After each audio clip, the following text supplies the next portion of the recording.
Pretty. Oh, Avery. Dude, nice jump, guys.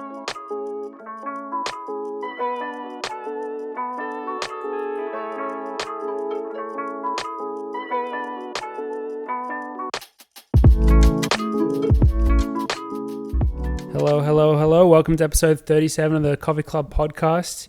As you will see if you're watching the video, complete new setup today. We're just moved into our new house, moved in a couple of days ago. So I don't know if this is going to be our studio for, hopefully we have a more permanent studio set up in a little bit, but this is where we're at for now. The boys are all here. It feels good to be kind of moved in. You can't see off camera. A lot of unpacked boxes still. I'm sure we'll get to them eventually. But yeah, how you boys feeling after the move? I know I kind of did a lot preparation-wise for the move, and then since the move happened, I had a workout like yesterday, for example. Oh man, I was cashed out for that. I was like, man, my room is still just boxes and everything. But I think I'm in a place where I'm content with everything. I can survive pretty well with this. But yeah, how are you guys feeling? we've really come full circle being back to the couch. Yeah, This is episode 0 vibes. it really is. Unreleased. Olli and I got Unreleased very vibes. lucky in that Morgan, Carlos, and our intern Avery did the majority of the packing while we were away, which we're very appreciative Very of. thankful for, because it looked like it was a bit of a shit show. And then even so, Monday was the longest, roughest day. Yeah, I'm pretty grateful to Morgan, Avery, and Carlos for like doing most of the organization, particularly the garage, because it looked like a shit show. The garage was tough because we wanted to put everything in the garage for moving purposes because we had movers coming, but the garage was extremely dirty because it had accumulated all our clutter over a whole year, and we hadn't cleaned it out one time in those 13 months actually that we were there.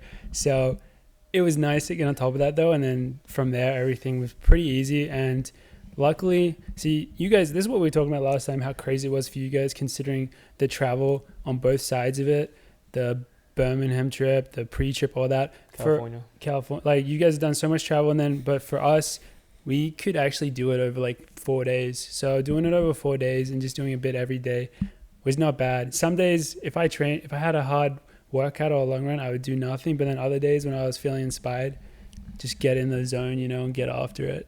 I think Gus really took it the hardest. He's Dude. been the most tired of anyone. Dude, Gus has had a rough one, just walking around, figuring out everything. Like, everything's getting put into boxes, and he's freaking out because he thinks that we're always going to leave him there. I don't think he's owns worked the out. house. Yeah, I don't think he's worked out in this new house, like where his spot is, kind of. Because in the No. old house, he had his routine down. Yeah, he had his routine set up, and now there's a massive backyard, there's a massive front yard. The house is way different. Like, I'm downstairs in the basement now, so for him, like, he goes upstairs at night looking for me. It's like, dude, no, I'm downstairs, you idiot. But And now we'll get used Avery's to it. here, who's like co-owner, Yeah, basically. And now he doesn't know. Pretty much co-owner.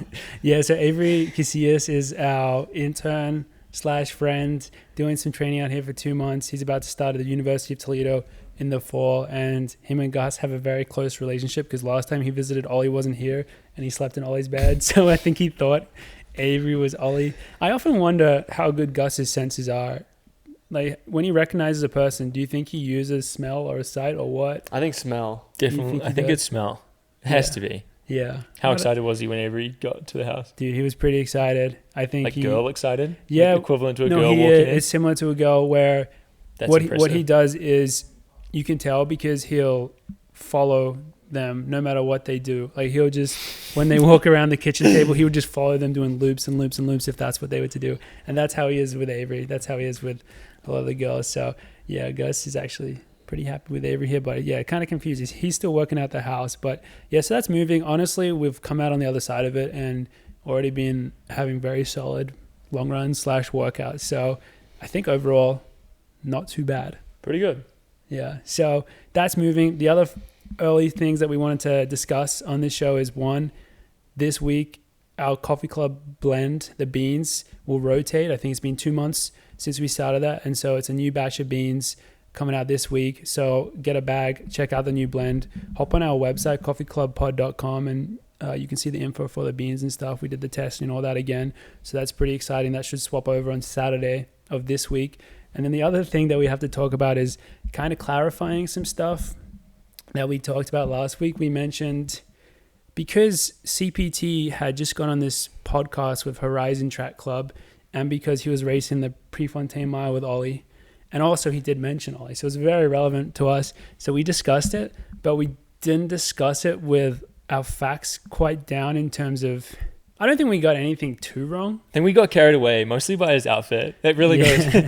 I don't know. I think I know that I had this notion that it was his show and all this. I think the outfit might have contributed to that. I think the outfit made us think it was his show. Yeah. So then when we associated with him with that show, because it looked like he was running the show kind of thing, which is actually a positive.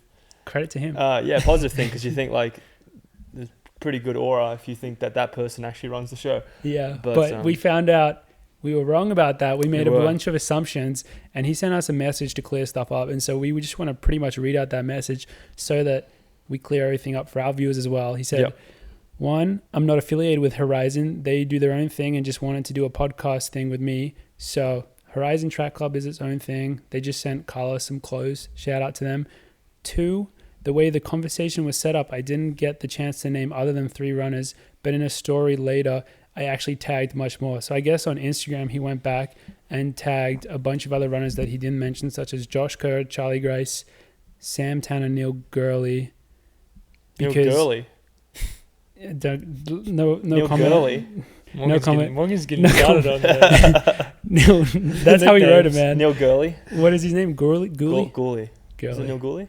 Or have I got that wrong? No. Goul. You know Goul? Like Olli correcting some of the pronunciation for once. What is his name? Neil Gurley, I think. I think that's right. Neil Gurley is kind of a Neil nice Gurley. That's honestly good because my one was one. Neil Gurley, like the ghoul. Yeah. That was my They one, both but Neil were. Gurley's way better. Neil Gurley's better, yeah. They both were. So Morgan just gave me a beautiful one. Oh shit, I hope that doesn't offend him. Continuing on, the rest of his message says, and I've been in the game long enough that I've had coaches, agents, athletes come to me before races asking me to take it out and expecting it, so I know what I'm talking about. I don't know exactly what that's in reference to, but I guess it makes sense in the context of the whole conversation. And then he said, to finish off, it was taken out of context because I was saying I'd rather race in Europe where the mentality is different. So I guess... I think you're saying that the mentality in Europe is more, maybe there's more front-running mentality in Europe than in the US. Yeah. But I think also European, like, for example, Diamond League, right? Diamond League is there's a lot of European meets. There's like one meet in the US for the Diamond League. So he's probably associating that because a lot of Diamond Leagues, they have paces, they go out hard. Yeah, I mean, I don't think he's talking Diamond Leagues. I think he's talking but I don't think just all domestic races. But even in Europe domestically, there's sit and kick races. Yeah, I think the complaint is just... Like the US isn't as... I think the complaint is that... faster races. Yeah, anytime there's a race that seems like it should be set up as more of a trying to run quick race, but then like that's how a lot of the races are earlier in the season because people are going for standards and qualifiers and all that, but then people are still afraid to take it out. And he's saying in Europe, I guess, if that type of race exists, everyone is on board to be like, we're running quick. We're going out for it. Yeah, I mean, it's hard to assess the validity of those claims. I don't know. I'm off the top of my head. You know what I believe him. think personally is that there's more to lose for a lot of American or North America based runners to go all the way over to Europe, spend all this money, and then not go for the time. Whereas when you're in North America and you travel to California, or you travel to somewhere that's pretty close, and you there's not as much investment of like, I've spent a lot of money, time and effort to get to Europe to race fast, I'm going to do it. Whereas when you're in America and you're based in America and you just do a 2-hour flight to a meet and it's set up for a fast pace, then you maybe instinctively don't think straight away like, oh, I got to go for this time. Like I flew all the way here, but it's like, oh, it's a 2-hour flight. It's that might be a good point. Maybe that's a mentality that maybe it's not completely like identified, but it could be in the back of your head. Maybe I agree with that because I've kind of had that before, where I've gone over to Europe for a 2 or 3 week trip where I know I'm only doing 1 or 2 races, and the whole point is the qualifier. So it's like, so maybe that's a mentality that could be why it's likely the way it is, and maybe that's the way he's trying to describe it, and it's just taken out of context. It's so situational. I feel like this topic's just going to be beat to death. Well, it's going to continue for like forever. Front running versus time trialing. As long as there's standards, this topic's going to come up freaking every season. Yeah, and I think it is just very situational based on just the kind of coincidence that these front-running amazing milers are internationals, but they're all based here in the US. So then they just love... I think it actually started with Josh Kerr. He's the first one that I can think of that criticized I don't know. I can't I remember how think he you're said right. it, but he started criticizing the way that they raced the 1500. And He said from Americans there- were soft. Yeah, and Yeah. from there it's just kind of snowballed as kind of a bit of a mentality now that, but it's not true because then one American could come through and disprove, and that's how, I don't know, I could see someone like Coupeteer. I don't know. Well, Coupeteer's already done a 334 solo. It's Yeah. true. It felt like when the world rankings were released, when that system came out, that maybe this was going to be less of an issue. Like maybe standards weren't going to be as important. Like the standard got harder, and then they introduced all the world rankings. But I honestly don't think it's really changed that much. I feel like everyone hasn't. just stepped up to the new standard, and now pretty much everyone that's that the thing. goes If there's has a a standard standard- anyway. If there's a standard, people want to hit it. Like Yeah. if I see a standard in an event and I'm not Yeah. hitting it, I'm thinking, well, I'm not good enough. There's I very gotta few get better. people going on ranking. Yeah. I don't think people are relying on rankings from a mentality standpoint. You know, they're not thinking like, oh, if I ran 335 5 times this year, my ranking would be good enough. They're thinking, I got to break 335 and get that standard. That's definitely what Gurley was thinking. Yeah, definitely what. Definitely Actually, well, me and Olli- Clicks were talking about this yesterday. If like the change in standards from, we're talking about the 5K one from 13:22.5 whatever it was to like 13:13. If it actually people got any better, or it was just a mindset change, and now people are running faster because that's just the new standard. Like running rise to 13:21 used to be like seem really hard because that was right under the standard. Yeah. And now like it's just the equivalent is like 13:12. Seems like the same as what 13:21 used to be. Is it just like a mindset shift, or are people actually that much faster running? It was kind of Could be both. it was a coincidence that it happened at the same time as the new shoe technology as well. Yeah. So it would be interesting to look at the depth and see how that has changed. But I think a mentality change is a big part of it because it's just races are going to be paced for that type of, that time now, and people are going for that. So Is it just going to keep going down? I guess In a couple of years, it's going to be 13 minutes. the rankings are weird because, people don't really interact or engage with the rankings very much. In like, A big ranking change happened in the 1500 this week. what was it? Jakob is number one. I Mm. think he wasn't About number time, one honestly. until this weekend.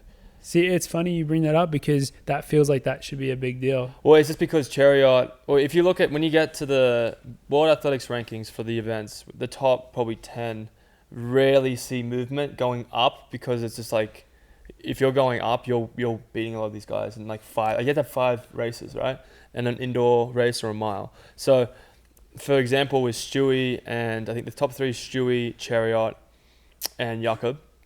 Those 3 athletes have one time under 330 in a Diamond League. They've all finished top 8 in an Olympics or World Championships, and they've got like the same, like all those races are just stacked. So like any movement to that, you have to be winning these races. And I think Chariot was at number 1 for a very long time, but Jakob's now winning these races.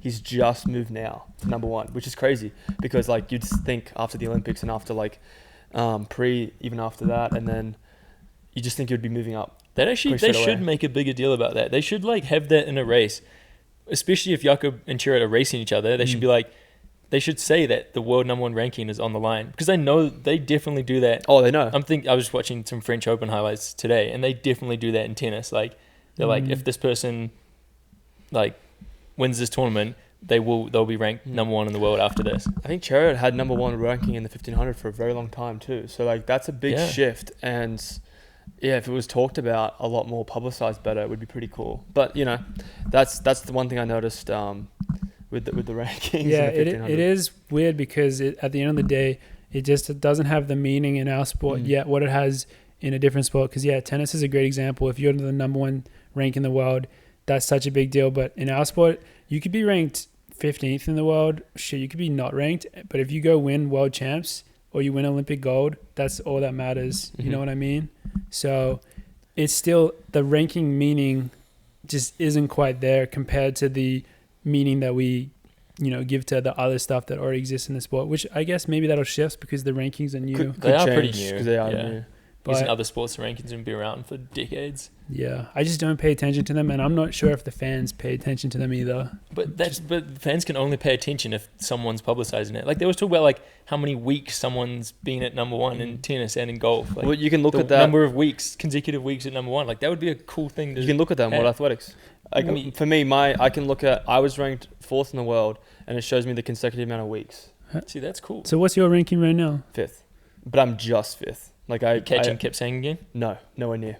What do you mean you're just 5th? You mean you're close to 4th or 6th? I'm closer to 6th. Oh. I think Josh Kerr is like 5 points average away from taking my spot. So But keep saying Stewie, Jakob, Chariot about 50 points ahead of me so how many per average. weeks have you been ranked in the top 5 in the world now? That must be a lot of weeks. Yeah, I think I was 4th for a year. I was Like at the as end an of last end of season. season, so probably Must have been after you a couple of diamond leagues where fourth, you ran fourth really well. to 5th, about a year. So we should be saying like Olli ranked top 5 in the world for 50 weeks now. Like that's pretty cool. That is, yeah. That's just not a thing. That, in this sport. that will hopefully be a thing, you know? Because if the rankings We'll just are start new, Yeah. it'd be cool to have that. Because, like, I mean, same with the 800 or 5K, 10K, like, to have those rankings maybe under the name when you read the names out, it'd be cool to see where people are situated. that is actually what makes it a bigger deal. But in tennis, again, always has your little number. Always says it. It does. And Like, that's it would cool. shock. It would shock Because you know, like, certain the people. number one player is playing an unranked Yeah. player. Like, you look at Colin Cooper's ranking and you're like, wow, that's not as high as I thought. Or you could look at, Kerr's ranking is like, oh, he's ranked 6th. Like, you just look at these different rankings and you're like, oh, it's cool because then you can see where people are ranked in the world, but where they actually perform. Like, Cooper Tier wins a Diamond League. He's ranked 12th, for example. That's pretty cool. That is cool. A 12th ranked guy beating like number 1, number 2, number whatever. That's cool. It's definitely a little bit dependent on the event. Because we were talking to Hamish about the high jump, and that event, for some reason, the rankings are way more important because only something like 5 people in the whole world have the world standard. Really? That's how hard it is. So That is everyone else in different. the field is like gets in based on ranking because That's it's like crazy. 233 or 235 or something ridiculous. That's what the standard is for the high jump. I think so. And That's so weird they would do that. yeah. So Hamish he's ranked like number 8 in the world, but he doesn't have the standard. It's pretty wild. Yeah, that does make sense. It's weird because you often think that they make the standards based off, what like X amount of people are jumping, but I guess it's not like that in every event. So yeah, I guess rankings do make more sense in those ones, but rankings is weird, especially it's actually even more weird if you think about it in a field event, because if you're doing high jump, how much does it matter if you're at a gold event versus like a bronze event, when you're just jumping over a bar? Like, how much difference does that make if you're in a distance race? It means you're beating really good. I don't know. The ranking stuff is something that I think we've talked about before, and we'll probably talk about again. But yeah. I hope they'll just like continue to improve the system and like it'll become more knowing what people's rankings are and become more consistent. Because it would be cool to have like the Olympic final start list, like, and just have numbers next to each person's name, like what they ranked in the They world. did That'd that be for sweet. they did that for Worlds, They did. World Indoors. Wait, really? The 15 Huh? when they had the start list, they had everyone's ranking. Like, because they always have like personal best and season best. But They had I mean- 3. They had personal best, season best ranking. yeah, That's alright. cool. Maybe They're we've already already done doing it. They're you probably watch trying to implement it now, but you know what? I just hope everyone has fun. At the end of the day. At the end of the day, I just want world peace and everyone to have fun. And Gus, stop licking my knee. Yeah. Yeah, but it's going to be interesting to see how that progresses because it might change the way people are perceived even in getting into races. Well, it already does, I think. Yeah. I think your ranking definitely matters for getting into races as well as your agent. See, this discussion can go so deep. Down the because rabbit hole. It's such a rabbit hole because for those who don't know, the Diamond Leagues obviously are pretty much the top standard below World Champs / Olympics. But getting into a Diamond League meet is somewhat of a political matter because if you are ranked really well and you have a really good time, you'll get in. But for people that are more on the cusp of trying to get into races, your agent and all that stuff matters. So it's kind of a weird system, but that there are certain barriers to compete in these really important races for your rankings that aren't just like performance. So yeah, there's a big rabbit hole there to get into if that's like a good system or not. But it's the system we have, so It is a system we have. just got to be like Olli and just go and race the Diamond Leagues and come second, and then you don't have to worry about these problems, huh? That's a good solution. Yeah. So yeah, speaking of coming second, I guess it's time to move into our talk of the Prefontaine Classic, which is obviously the big event that happened this past weekend. It's, the biggest meet in the US on an annual basis.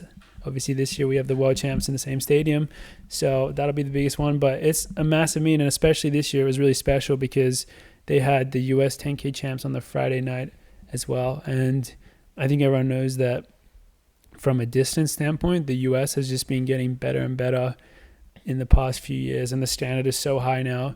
And obviously we had a lot of personal investment in these two races because Joe Klecker and Alicia Monson, our teammates, were racing. So Trying to make another American team, which is never easy. Never easy. never easy. So Oh. yeah, I mean, I don't know how we want to go about it. These two were in the stands cheering them on. What were the vibes like out there? For a 10K, it was good to see that there was some like decent fan connection out there. Bowerman, OTC, and United Airlines Track Club had their own fan sections. UTI Track Club, probably about 3 or 4 people in their fan section. They didn't have anyone in the 10K though, to be fair. I don't think. Yeah, but I'm just going through. Like OTC had like maybe like a few Also didn't. few people, Don't think they had anyone. and then Bowerman. But this was for the whole meet too. Yeah. But this was my first kind of exposure to it. Bowerman had a lot of people. They had the bangers, they had the signs, they had like the colors and everything. It was nuts. Like they had all this stuff, and I'm thinking, did they have the same thing for the other two groups? I mean, they were filling like half the field. Yeah, it was pretty crazy, but it was But it was kind of cool to see them do that, have the fan sections and everything. Me and George, like after going to the Olympic trials last year, the emotional experience is just like draining. So I was kind of scared for my race. I don't know how you I felt, know what you George. mean. It was definitely less emotional. I mean, and It was less emotional because it wasn't the Olympic trials, but it was definitely true. there was emotion there that I was scared that was just gonna wear me down. But me and George were there supporting. Sage was also there supporting. It was like the best night for running. Like it was beautiful, it beautiful, was conditions. incredible. Yeah. So we'll start off with Alicia's race. It was obviously like go through usual 10K 25 laps, a long time, but 5K to go. Alicia's like, it's time to rock and roll. She ran a 15-minute 5K. She ran under the standard She ran for the last she ran 5K 2 world standards. of the 10K. That's It crazy. was nuts. She 15 tried to flat. break Carissa Schweppes. Schweppes. She got a new Schweppes. last name today. Schweppes. But Carissa was able to hang on and just use Alicia as a bit of a rabbit, and then just outkick her at the end. But Alicia fought pretty well in that last 200. I thought she did a really good job because like I cannot imagine. I'm serious. Cannot imagine like how it must have felt to run 5K that quickly on your own in the US, like with the amount of pressure on you. It was just very impressive. She's a tough lady, that Alicia. So I'm really proud of her. Second place was awesome. Yeah. Um, I mean, it was yeah. because the first half of the race for Alicia, I guess it was slow, but it wasn't crazy slow, especially if you compare it to the men's race, No. which was actually slow. Jog fest. The women's race did have people at the front, like keeping it going. The battle for third was pretty sick. Yeah. Natasha Rogers and Emily infield.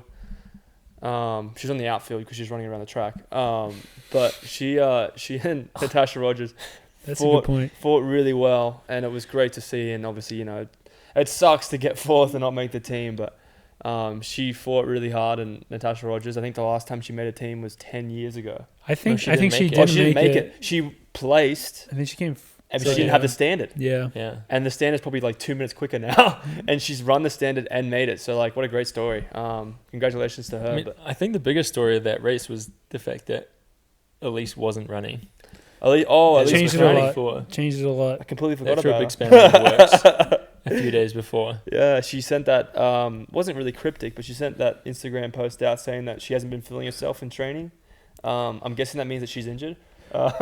Or maybe she's tired because she's been killing it Yeah, that could mean a lot of things, huh? It is cryptic, but then it's not cryptic because I feel like it's definitely like either injury or she's maybe overtrained a bit or she's sick or that's maybe the option. I guess if the reality was just hypothetical, if you were overtraining and feeling tired, it's kind of hard to say that exactly. I think it's hard to diagnose that in the moment to say, yeah, I've overtrained and I'm tired now. I think you probably mentally are just like, yeah, I'm not feeling myself. That actually seems like more of the mental. That's how you would like explain it. We do have inside sources though that she was on a Ultra G in Colorado. Is this confirmed? This has been confirmed.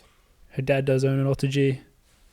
This is true. It seems possible. It seems possible, but at the end of the day, she said she's going to be running the 5K at the US Champs. So that's going to be exciting. I feel like she's better at the 5K anyway. I agree. I think amazing. she's an incredible athlete regardless of the event. I reckon she could run a pretty good 15 as well.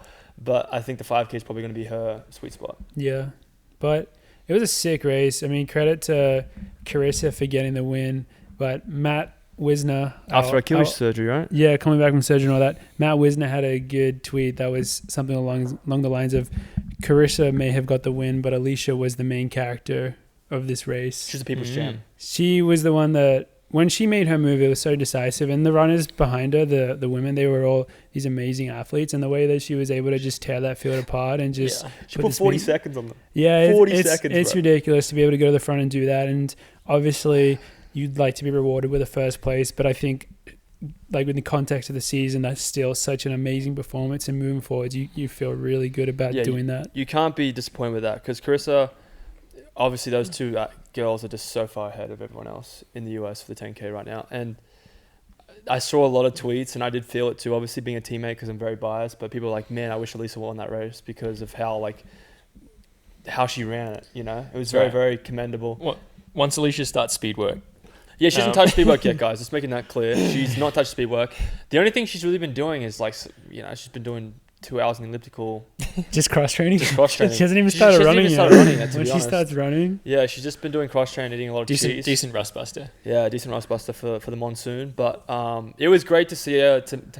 I always have like the nerve reaction of like, oh God, I just like if you're watching them and they're like missing, not making the team or like anything that doesn't go well, I have that feeling of like just hating it. But I'm really glad to see her punch her ticket and be with us. Punch her ticket. nice little cliche. Punch her ticket to Eugene. Yeah. Eugene, Oregon. There was the difference between Alicia and Jojo. So Alicia had the team in the bag halfway through the race. Whereas, and she wasn't going to not make the team. It was just racing for the win. Let's move on to Joe's then, because that for me was very stressful. Yeah, I was going to ask you guys how it was watching that because you had Joe is an amazing competitor and he's so good, but the amount of bodies that were in that race until the last lap, still even through the last lap, was crazy. And so that's like 26, 27 minutes of just pure nerves, I imagine. It was probably the most entertaining 10K I've ever watched. Yeah, for me too. But I think that just is the difference between men's and women's running at the moment. Like, women will never like have those laps where they're just like almost walking. Like it's pretty rare. It's very rare in women's running to be like have a tactical race and it not be strung out at some point. Yeah. But like a men's race coming down to 10 people at the bell is like, I feel like just what's come. You just expect that's what's going to happen. Yeah, it is really weird. Now that you say that, just thinking about how the quality of, for example, the Bowerman guys in that race, in terms of you look at their PBs, obviously Grant Fisher 26:33, and the next PB I think was 2017's. You're like, you expect this guy to just get to the front and run the race, but he didn't, you know? I guess they all just trust their kicks, probably. Yeah, everyone loves to trust the kick, but I don't know. It was a weird race. I'm not sure. Did they go through 5K in like 14 minutes? Actually, 14:30. I just remember that the first 800 was like 2:30. 2:30. Yeah. That's what I remember. And then it was like 5-minute pace for like 2 laps. Yeah. After that, it was all positioning, and I noticed and Joe did the same thing at the Olympics, which is like Olympic trial. Sorry, and this is what I would have done as well: is you key off the guy that you think is going to be there with a lap to go, and that was Grant. But Grant had terrible positioning the entire race, and Joe was kind of like keying off him quite a bit, and I'm thinking maybe not the right guy to key off. Maybe move a bit forward because he was just kind of in a position I didn't like, for me personally. But Joe knew what he was doing, and I think after a certain point in the race, he just like went, screw it. So he went and keyed off Sean McGordy and Emmanuel Bohr moving up forward. And then when it got down to the nitty-gritty part of the race, everyone was still in it. So that made me kind of scared because you never know what's going to happen with those types of races. But Joe positioned himself really well. What point did he go to the front? Dathan called him to go to the front with 600 to go. I think he wasn't in the lead. Before that. He wasn't in the lead, but he was next to Emmanuel Bohr. And I think it was at least 2 laps. Outside. I reckon it was just before 800 to go. He kind of just came up alongside. He wasn't in the lead, but he was next to Emmanuel Bohr. Yeah. And then once he got to a lap to go, he definitively had the lead. And then from then on, I'm thinking, okay, positioning is crucial here. Joe, we know Joe, how he's trained. He's an absolute maniac. Can he like just hold on and do well? And I think at this point, and Joe told me this, obviously he'll talk about it, on his own time. But he said that for him, like he was like trying to just make the team. Like that was his goal, was top three. And then when he gave him the 200 to go, in a good position, and then Grant comes up on him.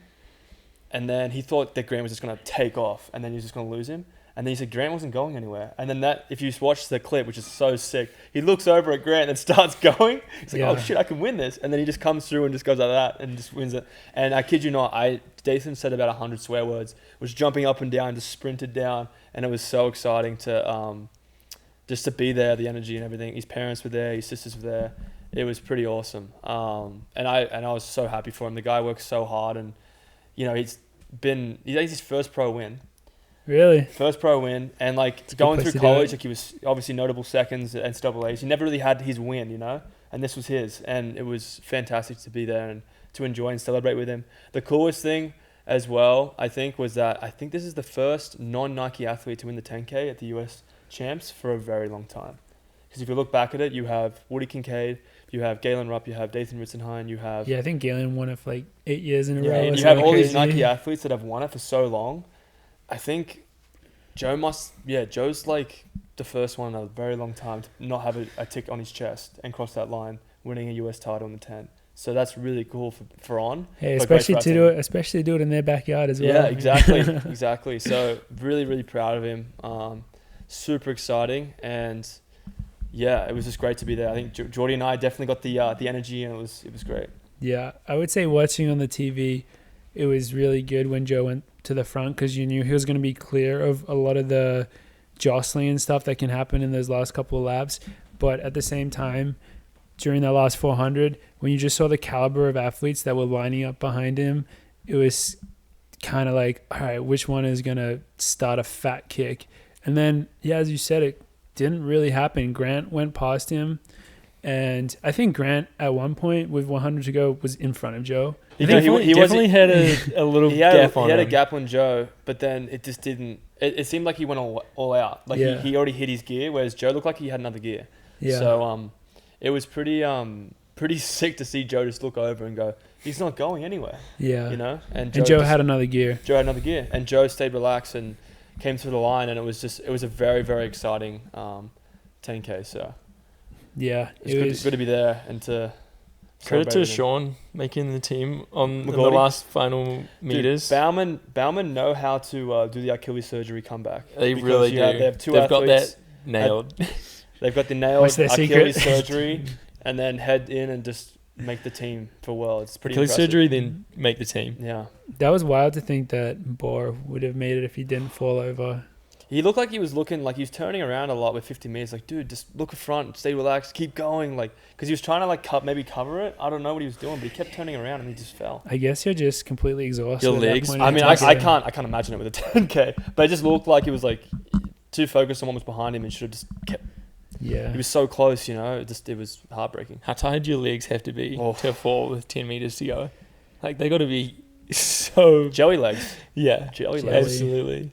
So, man, that sucks for him, but, I mean, yeah. That's the reality of the US champs. That's how it is. It's like one person's ecstasy is another person's heartbreak. And this is Sean McGordy's first senior US team, I believe, and if you've been following the sport, I think he's someone that's also pretty easy to root for. He's someone who is supremely talented, great racer, but has had quite a few setbacks in terms of injury since becoming a pro. So to see him persevering and then succeeding in this way, it's pretty awesome. He seems like just one of the most likable guys. I don't know if I've said this on the podcast before.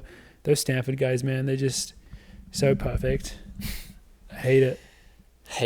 I hate it. They're so perfect. I don't really think they're perfect.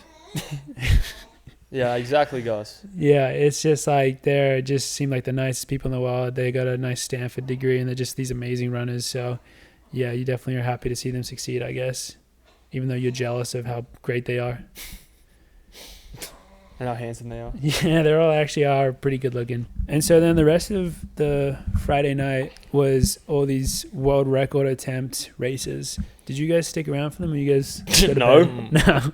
I mean, like, to be honest. It was already freaking late. Yeah. And I feel like I've mentioned this a lot of times. I couldn't care less about a world record attempt. Yeah, Jordy only cares about the kind of racing, you know. As soon as they started medals. slowing down the 10K, I was like, hell yeah, this is going to be freaking sweet. This is Put me out Jordy's there. cup of tea. The funniest thing, though, we didn't mention before was that we were heading down to go to the shuttle bus in the elevator. And we opened the elevator, and Philip and Jakob were in the elevator. They were about to Ingy, my boy Fingy and Jingy. They were in the elevator going down to their shakeout. And they were actually quite friendly, a lot more friendly than they had been in the past. Very friendly. Probably been listening to the pod, obviously. But they came, we walked in, and I was wearing just a nice jumper, and we weren't dressed in running attire. We were just dressed in nice casual gear. And Jakob just goes, "Oh, what are you guys doing?" And I was like, "Oh, I got teammates running in the 10K. We're gonna go watch." And then Philip made a comment. He's like, "Oh, okay." He's like, "Oh yeah, we're gonna try and make him run a 10K at some point." And Jakob says, "Yeah, I'll definitely run a 10K." And was very, very confident that he was gonna run a really good one. Damn. And yeah, and then they were kind of joking around that we were heading to the track because they knew they were racing the next day. Yeah. But it was They were going out for an easy 2 hours. They were going out for an easy 2 hour threshold, 10 by mile at 350 pace. Standard pre-race. Yeah, standard pre-race stuff, you know. pre-race. The usual stuff that Last Fingy minute did. fitness night before.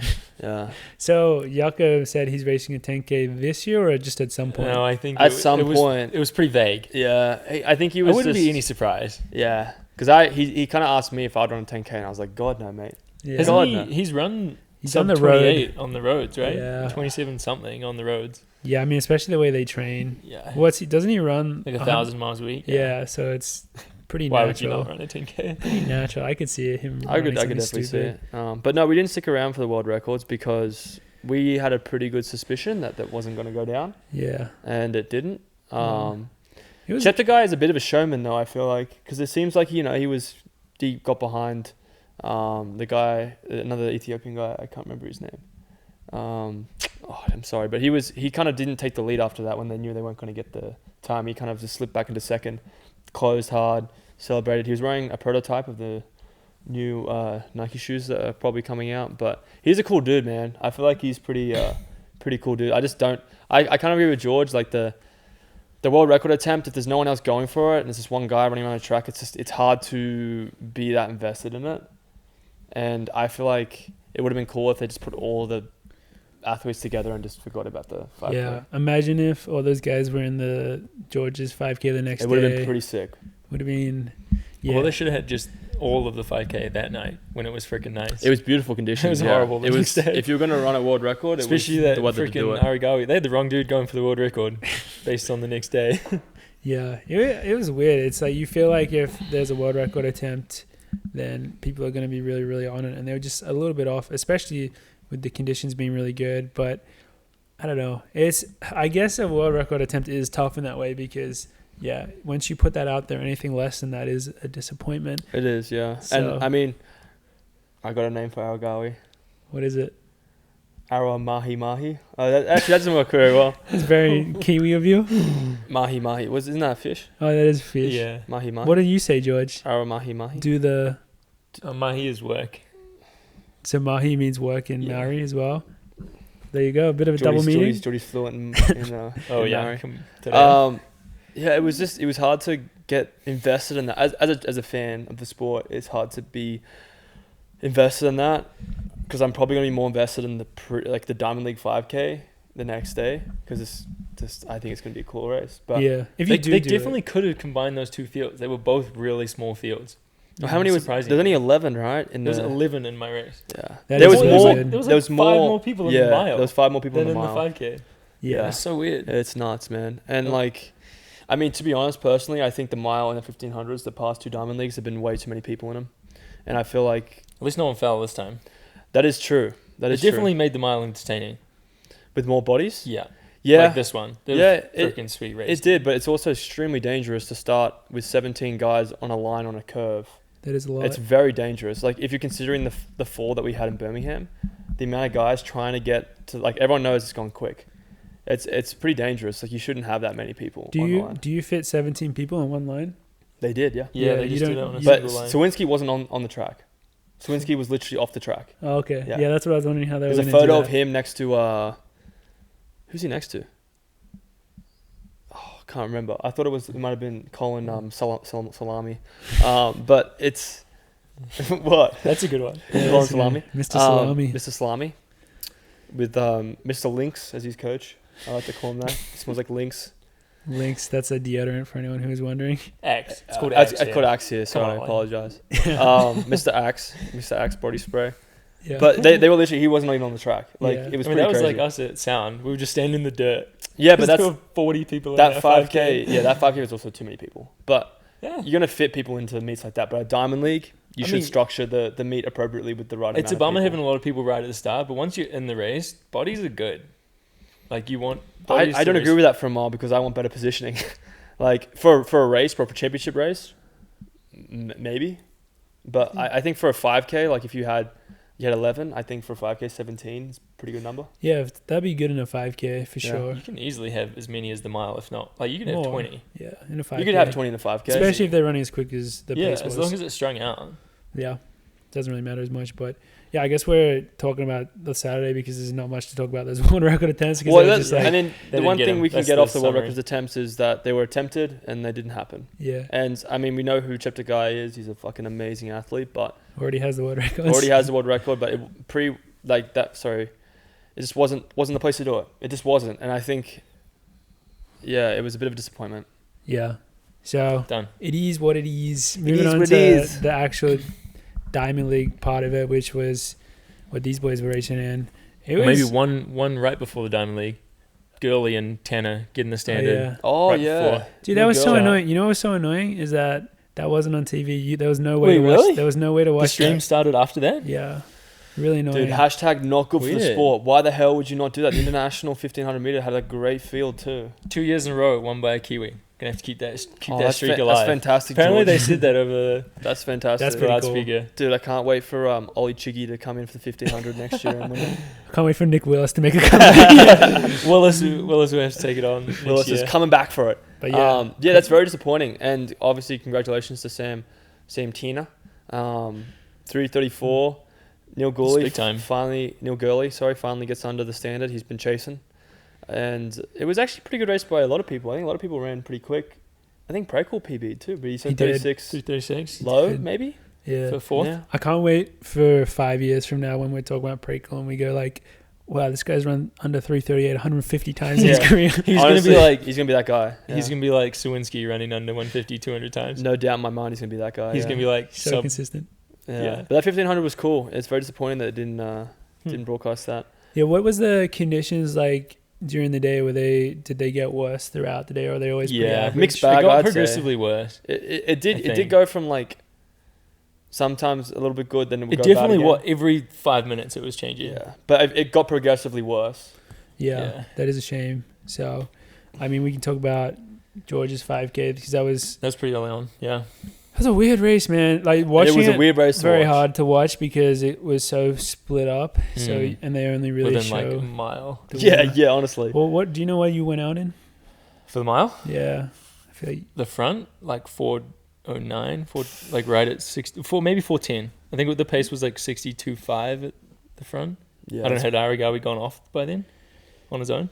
Not Couldn't- quite, maybe. couldn't- I He don't did think drop I them think the pretty pacer early. was still there. I think when it hit 3K, I think he passed the pacer and they dropped off. yeah, I'm not sure where 7:42. he dropped them, but yeah, he dropped them pretty early. Yeah, it must have been a lot 7:42 was before his 3K 3K. split, And then from then on, he looked like he was constantly sprinting, relaxed. Yeah, for the rest of the relaxed race. sprinting. He never looked like he was He looked trying like that he didn't look like he was It trying was- that hard, but his arms and his legs, they looked like he was like running 400 repeats. It was like It looked- 61 point the whole way. It was ridiculous. It was like, and I'm not gonna diss the people that went there that are obviously watching the meet. Like, congrats, like lovely to have that, but I think people didn't really understand what was going on because they were like cheering him on, like yeah, that's awesome. Like, but the thing is, people should have. Real track fans probably realized the gap that he put on the people that were in that other pack. Mohamed, like Barrega, Tefera. Tefera. These are guys that are global These are hashtag heavy hitters. hitter, like certified heavy hitters. world champ, Olympic champ, World champ, Yeah. Olympic silver medalist. medalist. Like, these guys are like, and they weren't here to mess around. They were here to win this race. They got completely destroyed. By How this did guy. that happen? Like, were they just not feeling it, or I just think the they might have conditions were that bad? Maybe they just all made the decision that they just weren't going to go with him. Yeah. They The conditions definitely- weren't great, but Mo was definitely must have been feeling good before the race, or at least thought he was in he wanted to go shape out to run quicker, fast. didn't he? Like I was telling you, he was asking the Yeah. pacer to run faster than the prescribed pace. He wanted 61s 61s. for Yeah. like, That's Because the pace was already like 12:56 or something. yeah, it was quick. 60. If you do 161s, that's 12:42, I think. Yeah, I mean maybe it was 61 points. That's crazy. It was So pretty funny. 12:50 or something Yeah, like he that. probably funny. yeah, The That's world record crazy. attempt was slower than the actual pre-5K. significant. Significantly, So yeah. Uruguay, 7 seconds. he ended up winning in what, 12:50? 12:50. flat. He crossed the line, and Did he I look tired? kid you not, Chill. I don't think he even like put his hands on his hips. He I was mean, chilling. he was the guy. The first race of the year looked like the best distance runner in the world. He ran 7:26 in January. He looked And we Forgot were unbelievable. about like, that. "Right, this guy's." And then This- he didn't make the final indoors. He didn't make Yeah. it to the world final. I just don't. So Now he's weird. back apparently. He's back. Maybe he's like championship racing. Maybe he just gets super nervous because Yeah. it seems like he hasn't been able to deliver on that front. But on a I mean, he's regular also Diamond League, this he is guy's Diamond League champ. he's a though. world beater. Is he pretty Yeah, on young? that stupid Yeah, he won. Mario He Kart. won the street course. That Yeah. stupid Mario Kart course. Yeah, That's sick. honestly, it's a Mario Kart course. It's ridiculous. It's like Yeah. like Yeah. this swerve and stuff. It's crap. Yeah. But yeah, I mean, it was a really weird race to watch. Honestly. It was miserable. Yeah. And I watched George and I thought Geordie like was doing a really good job just trying to like stay in a position where you're in like a really shit situation. But it just looked like a hard race to be in, you know? Like it just Yeah. didn't look like it was comfortable at all. The weather wasn't great and like there's not many bodies around you, so it's hard to work with people, and it was just like 3 definitive groups. Awagawi, Awa Mahi Mahi, Yeah. the heavy the hitter group. certified heavy The hitter heavy group. hitters getting And then you have beat by Oceania. 20 seconds. Yeah, it really Oceania and was. Guatemala, like literally in that third pack. Yeah, watching on the TV, I could tell that you were switched on and you were pretty intentional what you were doing because I could see you. It felt like you were making all the right moves. That was the thing. Like, I the pace actually felt really good through like probably only a mile. Maybe I was at 2K on it, because I was like, and then even when maybe someone went ahead, like me and Luis ran a couple laps together, and we were like, I kind of like said a few words to him, like was feeling pretty comfortable, and then I got so fucking tired. Really. I just wanted to like lie down.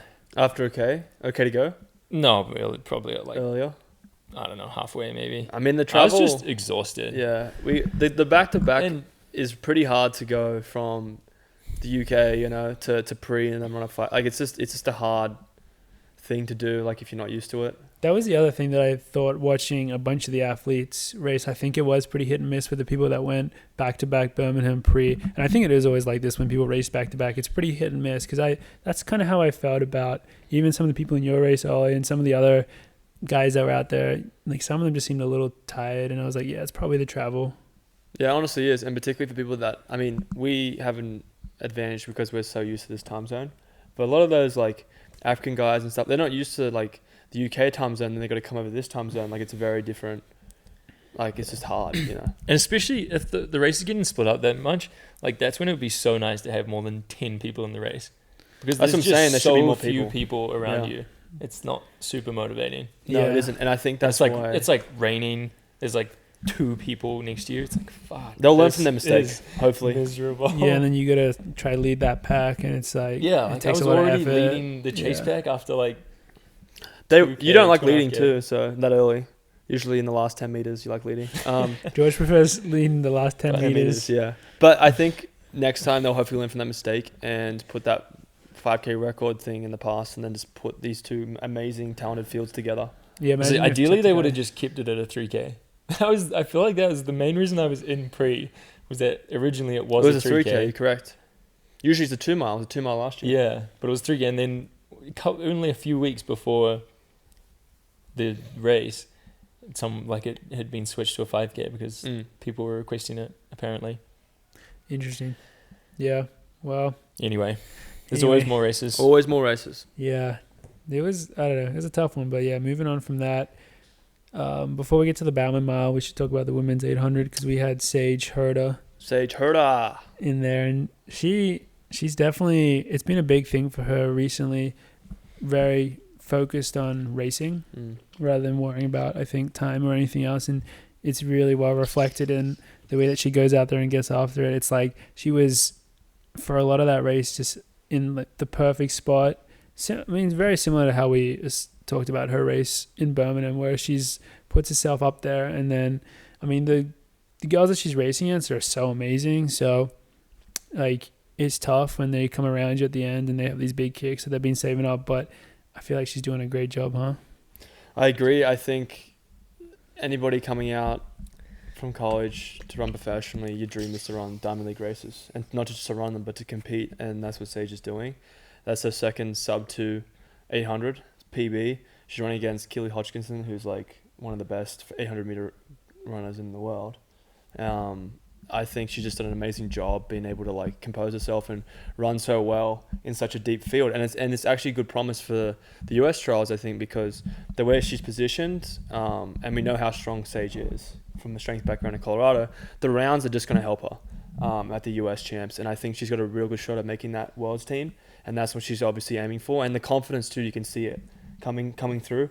But it was awesome to see her. I mean, I got really G'd up for her at Birmingham. I was like shaking her shoulder. I was like, yeah, that's all. Like, it's so sick because like to be able to compete in those races, it just gives you a good confidence of like, I belong here, and I think she's got that. And it's going to give her great confidence going to the US champs after that performance. So it was pretty awesome to see, and really, really excited for her. Yeah, it was sweet. But then the biggest, I think, I'm going to say the Bowerman Mile was kind of the coolest. Probably the coolest race. It normally is. For me, and which makes sense. It's the Bowerman Mile. It's got all these amazing athletes out there, and I think they tried to make the 100 super special this year. That's why they put the 100 after the Bowerman Mile, because the Bowerman Mile is normally the last one. But then when Marcel Jacobs, dude, that guy, he's got a body. He's crazy. He's so hot. When that guy pulled out, it kind of watered that down a bit, and then I think it was definite. The Bowerman Mile was the race of the meet, and it was a very interesting one as well. It was sick. The pace was hot. It was red hot. What'd you go through 800 in? For 150, I don't know. 54. Sawinski was 52 high, so 52. I was pretty far back. That was what I was going to say. The pack was probably 53 high, 54. Yeah. That's what I was going to say. Olli, I feel like this is the first time in a long time that I can think that you weren't at the front. Like, you were a lot further back than normal, and that like made me like a touch worried for a second, but then you looked super relaxed there, and you navigated the field really well. Yeah, no, it's funny because I mentioned after Birmingham to Dathan, I was like, I got to work on this last 100. This last 100 is like, it was shift. Like, because I was there, positioning was great, but I just couldn't execute. For me personally, my race plan of closing down, and the one thing that I got from Dathan, or from just like anybody tell me about, I was like, you look kind of tight, just relax, try and run through the last 100 and just not put so much pressure on it. For me personally, my race plan was not to be as far back as I was. I wanted to be right on Jakob or Kipsang, because those are the two guys right now that are certified fresh heavy hitters in the mile. And I tried to get my good positioning, but I just got swamped by Haywood and these other guys. And the one thing that annoyed me with that is that they'd swamp me to get that position, because it's like the money spot is behind Jakob. But the problem is they don't stay there. They just let him go. And I'm like, I wish, I mean, maybe I couldn't stay with him, but I'd love to be in that position. I'd love to try. Yeah. And then it started to, again, I got into a position where I realized I wasn't going to be in contention for the win, but I could be in contention for a top 3 finish, hopefully. But I was getting swamped. Cooper Teardrop and Cole Cocker were definitely out for blood, I think, because they were swamping me quite a bit, and it was just a bit of a running that quick, and the amount of bodies around you, amount of that talent around you, you definitely start to question yourself a little bit. But I did have a fundamental belief that I could beat these guys on the day. So there's like water. I don't know if this was happening to you, George, but there's water hitting me in the face. Like I couldn't really see. I was like trying to get clear so I could have my own view, but I really didn't get that until about 300 to go. I moved up a little bit, but then I got swamped again. Jakob was just clear. Like the guy was just like the guy had so much control of the race where it was annoying because it just felt like it was handed to him a bit. I think Chariot and particularly Kipsang racing so much, I think he's starting to lose a bit of that sharpness. Chariot's coming back from a hamstring injury, so I think he's like just happy to get back into racing. He said hello to me as well, which was pretty sweet. Did he say Cheerio? He said Cheerio, yeah. he said, why are you telling everyone that my favorite cereal is Cheerios? It's like, no, that's not what I'm saying. Yeah. No, he didn't say that, but he said hello, and he's a very, very nice, sweet guy.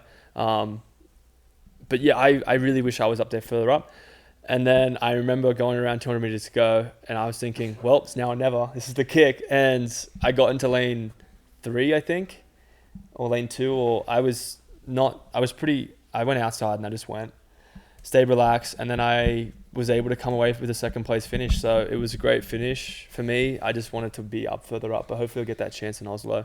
But it's always sick to run that well at a Bowerman Mile, you know? Like there's the 3 miles that you want to do well in is Milrose, Bowerman Mile, and Dream Mile, I think. I like the 3 big miles. And 2 of them I've had now really great experiences and great races with, and I'm very, very fortunate for that. So got that third one coming up soon as well. Yeah, I got the Dream Mile coming up. The trifecta. But to be able to beat Kipsang, Chariot, all those talented guys, it gave me a lot of confidence. That's some huge scopes right there. I didn't have in Birmingham, because I think Birmingham I was like, I thought I was going to be able to make that jump. And maybe I didn't win the race in the Bowerman Mile, but I definitely got a lot of confidence of knowing that I can close down on these guys. Yeah, I think surprised it took you this long to figure out if you're further back means you can run faster the last 100. I thought I kind of I knew you'd say that. But the pro is I didn't win the race. I was too far back. It's true. That's true. Well, I also finished. This is a bit of a knob thing to say. I actually didn't feel that tired. Really? Yeah. It was a bit of a shock the last 100, but when I was walking around, like I did a workout afterwards and I felt really good, and I'm thinking maybe I could have been able to hold up with Jakob and maybe not close as hard, but be competitive with him. Not beat him, but be competitive. Yeah. I think I could have had that if my race was a bit different. I was able to hold that position, but you'll never know, and maybe that's just the way the race was going to go for me, and I raced it the best way I could. But I think saying that it got handed to Jakob doesn't give him enough respect, because he absolutely took that for himself. Yeah, and controlled the whole thing. Like nothing was handed to him. He absolutely dominated it. But I think the problem is the people that were behind him. Because if you look at it, he ran in 3:49. I ran 3:50. It's like a 0.8 or 0.7 difference. I think he was a little bit handed to him because they didn't actually make that commitment to go with him. They were too scared. I think the guys in that field can actually go with him, but they didn't do it. That's what I think. Well, you're right. I don't want to take it away from him, but he was able to have the last laugh with that brilliant comment, which was fantastic. But I do think that the guys in that field didn't commit. I think he still would have won the race. He might have even run. I think he could have run 47, but he didn't. He didn't need to. He ran 49 and he won it. So. Yeah, he looked really good, but it is interesting to think in an alternate reality where you had just gotten behind him, from the start or whatever. I think when he makes the move, well, I don't even know if you call it a move or other people slowing down. It was much less than it was way more entertaining than last year, because last year it was just Jakob and Stewie off the front. Like this was a much more of a race with the whole field. Yeah, but I was gonna say I think if Olli was behind him, Olli would have stuck on him for as long as you could. Yeah, so that would be really interesting to see. Definitely not saying that I would have beaten him, but I think I would have been a lot closer to him and maybe been more competitive for the win, not for saying that. Yeah, I just think positioning wise, I didn't do what I should have done. Yeah, but on the flip side, you did outkick all these amazing runners, and I'm not sure if you remember, but last week on the podcast, what you said is you wanted to work on that last, like when talking about your race tactics, you wanted to work on that last 100 and have a good close. So you went and nailed that. So that's pretty cool. And that's, I think, a lot of the listeners were like, because I got messages and stuff, people telling me to tell you congratulations for you like doing pretty much exactly what you said you wanted to do. Obviously, you would have wanted to be a yucca, but And I didn't get punched. Oh, Much to people's upsetness. Upsetness. Dude, they were upset. Word. People were upset in the stands. They said, well, we were really looking forward to you getting punched in the face. I don't know if Cooper and Cole knew about that. They must have. They did. They're just pretending they didn't know about it. At this point, I'm convinced that they hear about most of the stuff, but they try to play it cool. Yeah, I tried that they don't listen to it. I tried to invite them on the pod, and it just didn't go well. Didn't stick, really. I don't think they... I definitely think it's funny that Cooper T... Obviously, it's a joke, but him saying his biggest rival is Jakob Ingebrigtsen. I don't think it is. You think he actually thinks that? No, I don't think he does. But I think if he wants to actually have a rivalry, he has one. Who's that? I think it could be me. If we keep racing against each other and we keep stirring the pot. Yeah. I don't think... Cole's more of a teammate. Rivalry to make a team, sure, but I feel like... What this comes down to is Rachel MacArthur, let's be real. that's where the rivalry actually comes from. I'll lose like that. That's what you're getting at. Yeah, I'll lose that battle. No, I think it was more... I think it's more like... Particularly... Not... I don't think it's that thing. I think it's more of the 4x-mile and a lot of the stuff I've said, which I do talk a lot of shit. But I do like to kind of spark up a rivalry with them because I think it would be cool. Yeah, what do you mean keep racing each other? Isn't this your first race? No, we can keep racing each other as rivals. You already had a rivalry. This was your first race. No, but what I'm saying is rivalry-wise, if he's joking about Jakob's rivalry, I think a rivalry is coming that could be between me and him. It's this guy. I think we could have a rivalry. I see what you're saying. I mean, I think me and Kerr, like, the rivalry is from me beating him in NCAAs, but even from then, I never really raced him. Yeah. It's just because of that race. Yeah. But I think you can have a ride with him. You have to take a lot more trips out to Eugene. He won't. He doesn't leave that place. Yeah, I know. He won't accept me on LinkedIn, but I want to kind of start this rivalry up and we can talk about it and have a discussion. But no, I mean, honestly, for them personally, Cooper and Cole, I think ran a really good debut Diamond League, personally, because I think it's hard to race with that type of field well. Like your first time, it's like your first time except for the Olympic final, which Cole did. But still, like I think I don't agree with that. You think this is a step above the Olympic final that he raced? No, I don't think it's a step above. I think it's different. I think the Olympic final is the Olympic final. I think Cole was on fire, knew how to get through rounds. We've seen that with the US trials. I'm not talking about getting through the rounds. I'm talking about how he performed in the Olympic final. He performed really well in the Olympic final. But I think with the Diamond League, like there's more people in that race than Olympic final, right? There's 17 guys. It's been paced out pretty hot, and it's in a part of the season that I didn't really see as a place where like you're going to be on fire, like really, really switched on. It's like your first. I think that was his first race, wasn't it? No, he's raced a bunch. What do you mean? He just raced the week before. He raced Mount LA. Did you run 1500? Yeah. I thought you ran 800. No, he's raced. Nope. He's raced a bunch. And obviously they did their time, the 4x-mile. Anyway, I still stand on my point. I see what you're saying. I think they did a great debut Diamond League. They definitely did. I think it was really good from them because there's a lot of pressure that goes into that, particularly competing at a home Diamond League as well, which I'll never experience. But I think they did a great job. I just want to commend them for that because I feel like it's really hard. The Diamond League's fucking hard, and people like Yucca make it look so easy when it's not. So that's true. And I think they'll build on that and do really well in the years to come. Yeah.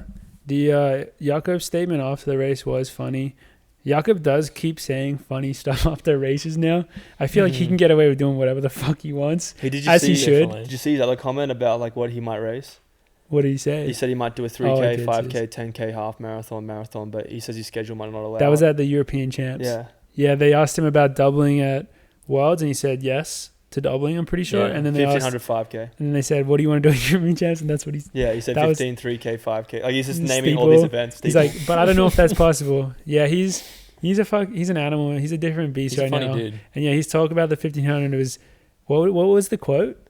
The one that everyone's laughing about? Yeah. So they said, are you disappointed that no one went with you after the pace dropped off? And he says, you can't be disappointed with people not being better, unfortunately. I mean, and literally, if you watch the way he says it, there's no hesitation. He knew the question was coming.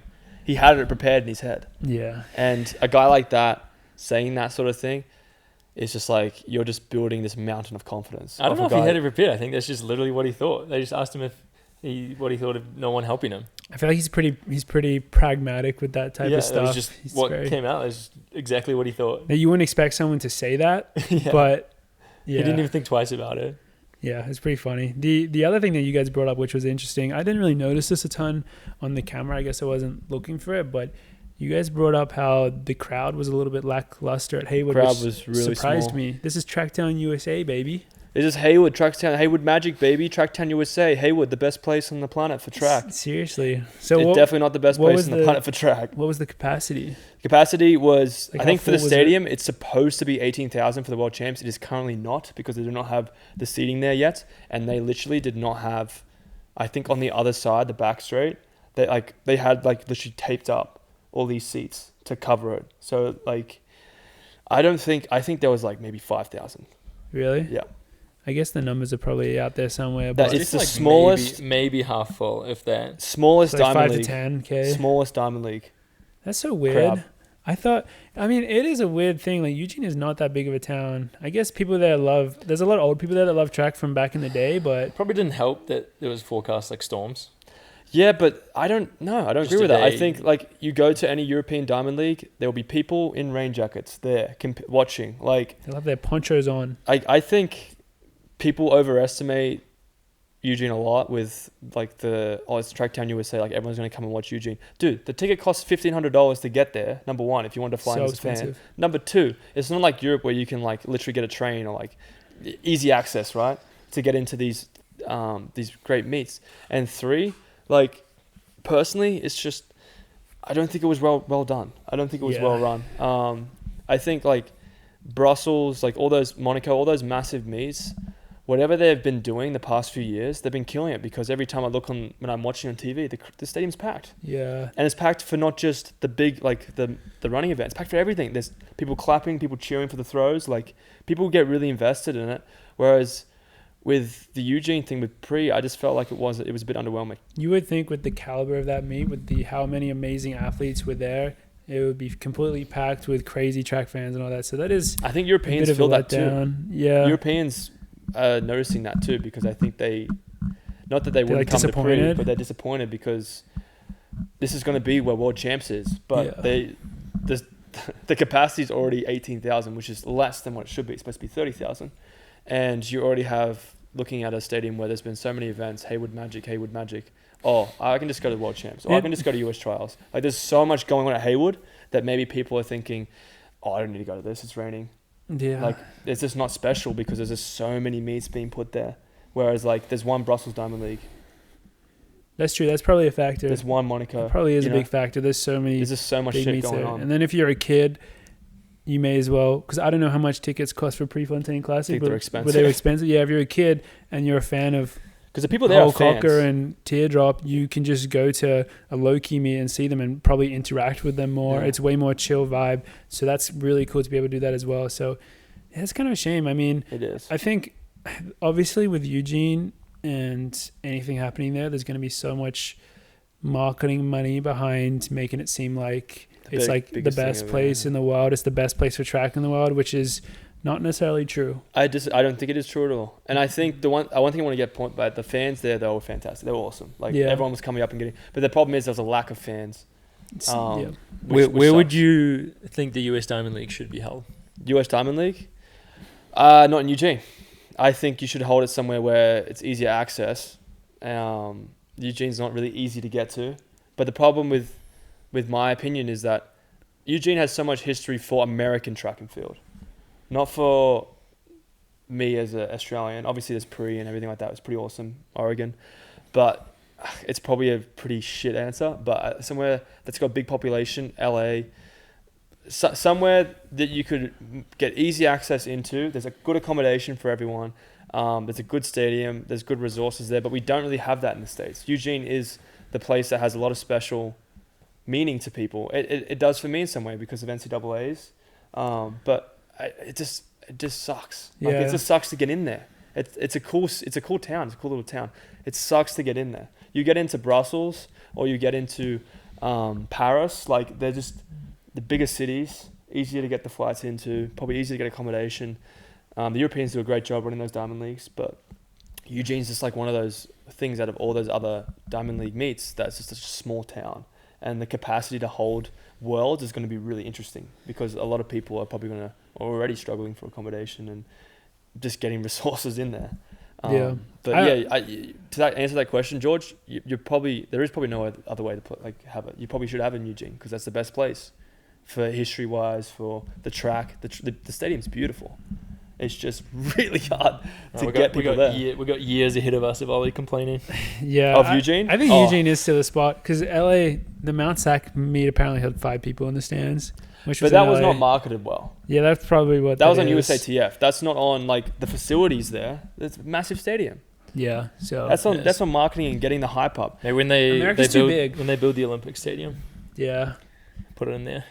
I mean, I'm probably wrong. It's just Eugene for me is annoying because I think it's got great history there and it's so cool, but it's never going to get the crowds that you'd expect from American track and field standpoint of this being track town. Well, the US Trials was pretty amazing when we went there. Yeah, I don't know about never. Yeah, and I'm sure the World Champs will be pretty crazy. Never. I think never. Because if you look, US World Champs is sold out. It's sold out because they don't even have enough seating. They're supposed to be 30,000. The regulations is 30,000 and they have to split it up to morning and evening sessions to cover that. Yeah. And they're going to charge double for it, which is completely... It's very expensive. Terrible. It is very expensive, but... Because you can charge in double for people to go to pretty much 2 different meets when they should be having one meet with 30,000. They won't even do that for the stadium. Now, could there be a better place with more seating? Yes. But Eugene could have been the place if they built the stadium to that capacity. They didn't. Yeah. Oh, well. That's, I guess... I went down a rabbit hole. We'll see what happens. I think we were talking shit about Hayward last week as well. It's an amazing place. It is. And I've had some of the best racing experiences of my life there. Why didn't they build from a competitor standpoint, I guess, you want a full stadium, but racing there is always so amazing. Yeah, it is amazing. It's always so amazing. I think 18,000 people is going to feel freaking packed in there. The way the stadium is, I think you're right because I think that's how the trials was. But the 18,000 isn't enough. Yeah, they should have built a bigger stadium. Yeah, whatever. Well, they should have. Yeah. Look at every other... I mean, I think they couldn't because of all the university stuff and just at the end of the day, it's just not that much space, which is a shame, but it's still a very special place. I want a lot of fans. Like everyone wants to go. I want fans there. Like I'd love if they went, all right, we're going to build this stadium here, 50,000. Hell yeah, you could fill it up. Yeah, I don't think they could build 50,000 because of where the stadium is. It's just limited because it's on a university campus and all that. But it just wouldn't look as cool. Just do it in Beavertown. What's that track town? Is that track town? What is that? No, that's next to Portland. That's where the HQ is. But yeah, headquarters. Anyhow, I think that's a nice little discussion today. Is there anything else to talk about?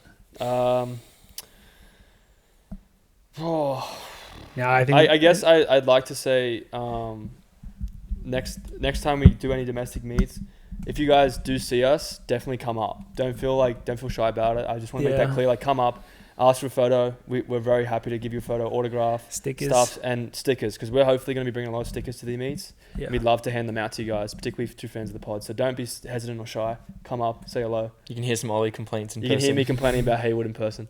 Awesome. Live podcast. I might have come off too rash, but I feel like there could be more done. Yeah. Because it is a special place. Yeah. But anyway, let's end it on that. And with that, that's episode 37 of the podcast. Thank you very much for listening, everyone. We'll see you guys next week.